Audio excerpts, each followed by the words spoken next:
चला तर आज आपण बनवूया कॉर्नचे भजी. कॉर्नचे भजी बनवण्यासाठी लागणार आहे आपल्याला हे कॉर्न, तांदळाचं पीठ, बेसनचं पीठ, हे कांदा आणि हिरवी मिरची, कोथिंबीर.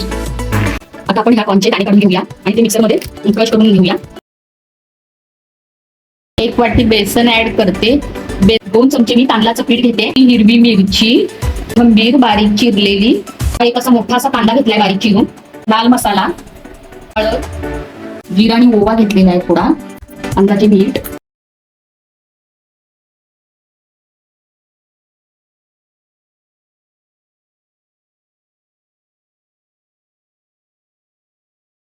बघा किती छान झालेले आहेत. आतमधून पण असे कसे मोकळे मोकळे झालेले आहेत, हलके फुलके असे.